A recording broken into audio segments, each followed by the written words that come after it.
রাসূলকে সাংবাদিক বলাই আমির হামজাকে উচিত শিক্ষা দিয়েছেন কারি আব্দুর রহিম আল মাদানী সাহেব।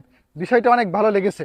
রাসূলের সামনে বিয়াদবি করলে কারো দালালি নয়, বরং সত্য উন্মোচন করে রাসূলের আজমতের পক্ষে নেওয়াটাই মুমিনের দায়িত্ব। আসুন ভিডিওটা আপনারা দেখুন এবং শেয়ার করুন। বিষয়টা আমার কাছে অনেক ভালো লাগছে। আমি অনেক অনেক ধন্যবাদ জানাই কারি আব্দুর রহিম আল মাদানী সাহেবকে। প্রিয় দর্শক, আপনারা স্ক্রিনে তার সেই জ্বালাময়ী বক্তব্যটা আপনারা স্ক্রিনে শুনুন। সাংবাদিক সম্মেলনে সাংবাদিকদের সাক্ষাৎকার দিয়ে বলছেন নবীজি সাল্লাল্লাহু আলাইহি সাল্লাম বার্তাবাহক ছিলেন, সেই অর্থে নবীজি সাল্লাল্লাহু আলাইহি সাল্লাম সাংবাদিক ছিলেন। এত আস্তে নাউজুবিল্লাহ বললেন। আচ্ছা, বেয়াদবির তো একটা স্কেল থাকা উচিত, একটা মাত্রা থাকা উচিত। আমি কার সামনে কথা বলছি? তিনি কে? তিনি কি আমাদের সমাজের সাধারণ কোনো মানুষ, সাধারণ কোনো সৃষ্টি?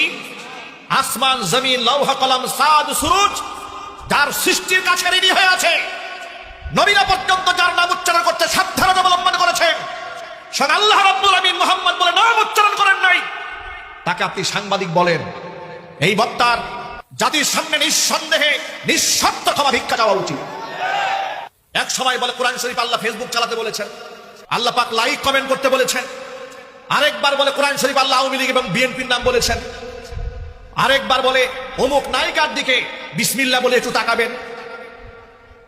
উদ্ভট কথাবার্তা। আল্লাহর কোরআনের মঞ্চটাকে কয়েকটা দায়িত্বজ্ঞান জ্ঞানহীন আলেম নাপাক বানিয়ে ছেড়ে দিয়েছে।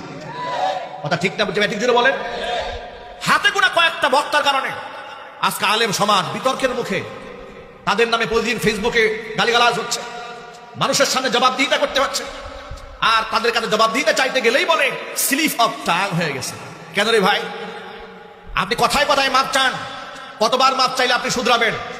কতবার আপনার স্লিপ অফ টাং হয়? প্রতি স্টেজে আপনার স্লিপ অফ টাং হয়। এর মানে আপনি বক্তব্য করতে এসেছেন, আপনি এই মঞ্চের উপযুক্ত নন, আপনি বিশ্রাম গ্রহণ করেন। কথা ঠিক না? চিল্লাই বলেন। আচ্ছা, আপনাদেরকে একটা কথা বলি। একজন ড্রাইভার যদি প্রতিদিন রাস্তায় রং সাইডে চলে সীমা লঙ্ঘন করে, আর প্রতিদিন যদি বলে যে প্রথম প্রথম ড্রাইভার হয়েছে, কদিন পরে ঠিক হবে, এটা কি মানবে কর্তৃপক্ষ? রাষ্ট্রের আইন মানবে? সুতরাং রাসূলের শানে যারা গুস্তাখি করে, আমি আবার বলছি, আল্লাহর শানে, রাসূলুল্লাহর শানে, কোরআনের ব্যাপারে, হাদিসের ব্যাপারে, কোরআনের তাফসীরের ব্যাপারে মন গড়া কথা বলবেন, আপনি কত বড় সেলিব্রিটি এটা আমরা দেখব না। আমরা দাঁত ভাঙ্গা জবাব দেওয়ার জন্য প্রস্তুত আছি।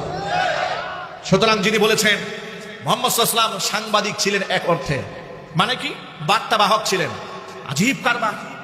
আল্লাহ রসুল কার বার্তাবাহক ছিলেন আর সাংবাদিকরা কার বার্তা বহন করে? সাংবাদিকরা মানুষের কাছ থেকে মানুষের বার্তা বহন করে এবং এর মধ্যে অসংখ্য মিথ্যা বেশি থাকে। কথা ঠিক না? ঠিক। এই সমাজের